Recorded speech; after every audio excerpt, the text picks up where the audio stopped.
Is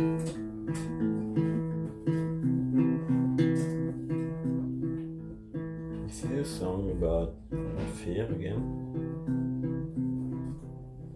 Fear to the extreme, like paralyzing fear, anxiety attack, panic attack.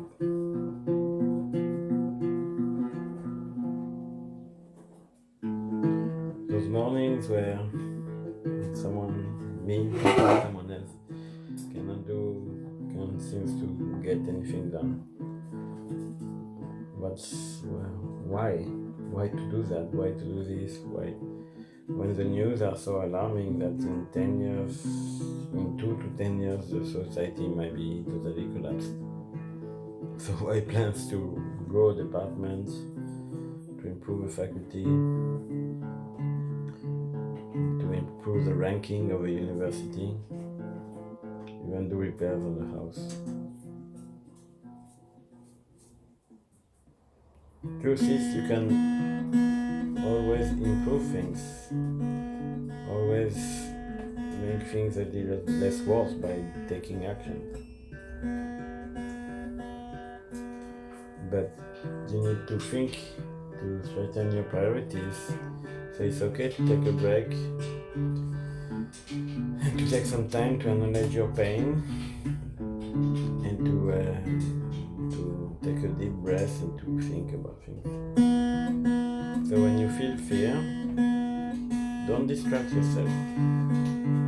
Take a pause, take a guitar, think about the things that make you afraid. Think about the discrepancy between your work and the news of the world, or your value for the world. Think about other projects which will have less discrepancies. Take the time, because burying this fear inside you, it will surge again, and it will surge at the wrong time, in the wrong place, while talking to the wrong person,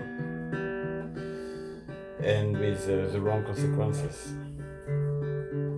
So here I am taking the time, and advising you to take the time to think. Because there is a lot to think about. The world is, the civilization at least, the human civilization is in trouble. And things are about to change, and maybe it was time for them to change. But by waiting and pushing back and procrastinating about change, the change will be faster and harsher than ever before. So take the time to think, take the time to breathe, take the time to build resilience, to build contact with others, people that you trust. Take the time to ground yourself, acknowledge that there are some things which are good. You have a guitar, you have a place to sit, you will still have food even if you don't go hunting today. And then once you're grounded, make a list of all the things which are wrong that you're afraid of. And among those, what are the action, however little, that you can take to plan ahead in function of this? And if it requires you to leave your job, start making plans. Don't leave your job immediately, but just thinking about plans, about alternatives, it will make you feel a bit better.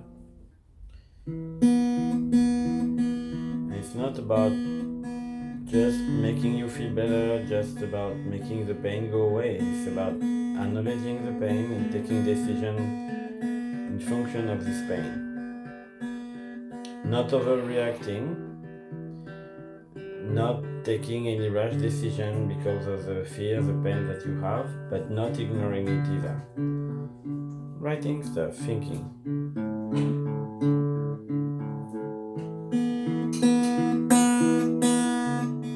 The effect of it will be that acknowledging the signal that you receive, the signal will be receding. Acknowledging your pain and taking action or planifying action about it, the pain will be receding. And you should take some of those actions even after the pain is receding, because otherwise, of course, it will come back stronger.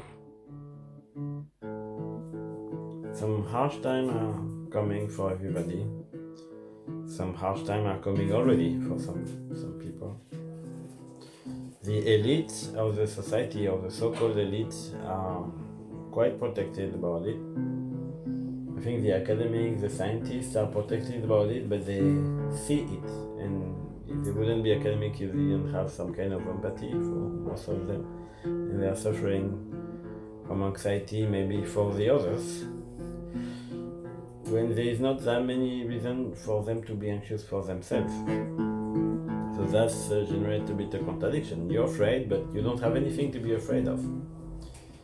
You're afraid for the society, for your children, for your descendants, but you, personally, you have nothing to be afraid of. For so many people, including the one who are afraid themselves, that's a conundrum, that's a contradiction. You're afraid, but you don't have anything to be afraid of for yourself. But we need more people to be afraid for other people. We need more people to have empathy for the generations to come. We need more people to take decisions, taking into account the generation to come. There was something about thinking about the seventh generation, thinking 7 generations in the future. Now, we barely think about the next one. So, there are scientists who created Extinction Rebellion, and they are trying to publicize and to advertise and to take actions, even beyond legality.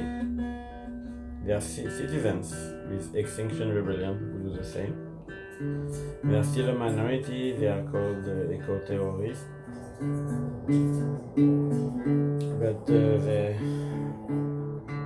they are people in pain. And the only way to reduce their pain is to take actions. And even if those actions are small, that's the best action that they can do, and being in action will reduce this pain.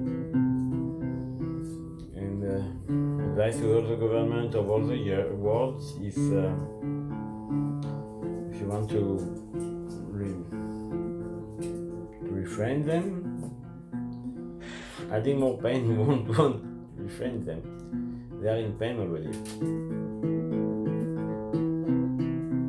And listening to them, I mean, you should be wise, thinking about the long term. The things, the change are coming much faster than anybody could think. Let them be the messengers, and the signal, the message won't go away just because you ignore it or because you screen it and so on. The signal will persist as long as there is the cause for the signal, as long as no action is taken about it, and it becomes stronger.